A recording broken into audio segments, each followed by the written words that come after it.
chose to go to Hunter, and I went to Hunter in 2001. I'm dating myself. And I chose to go to Hunter because it was the best social work school in the nation. Hands down, we knew that Hunter was going to be a social work school that was a school for the people and would turn out great social workers. And so I was really excited when I got accepted into Hunter. And just to give you a little bit of backstory, I was working at the Brooklyn A's task force. I was working as a case manager. They reached a ceiling in the work where I felt like I could be effective without a social work degree and without real hands-on practice and strategy that was backed by theory to support moving with families from their conditions that kept them marginalized and within the system.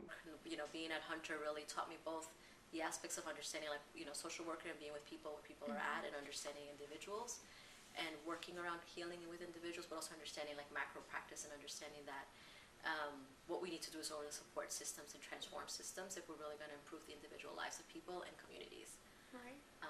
And so my career over the last 15 years, I said 15 years almost, it's Hunter, it's been about, you know, really beginning to understand and thinking about how do we really weave those things together, because I feel like in a lot of our work right now there's been a push that clinical is like it's the real social work and that's what social work moves to, and community organizing not being seen as a social work practice, but really understanding that both are integrated and they're really necessary in order to really change communities.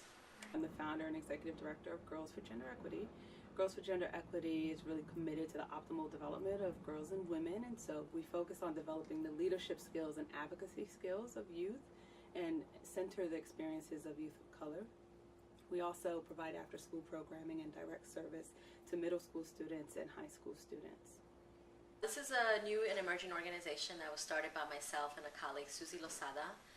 The purpose of the organization is to build the leadership of working class people of color and immigrants in the South Bronx, in the northern part of the Bronx, and in some like central parts of the Bronx, so different areas of the Bronx, with the purpose of supporting, like elevating the leadership of women so that they can change some of the conditions in their neighborhoods. So for example, work on housing and improving housing conditions, work on immigration and like human rights around immigration, working on gentrification, which is a big issue right now in the Bronx, working on some of the issues around police brutality. Some moms have talked about that.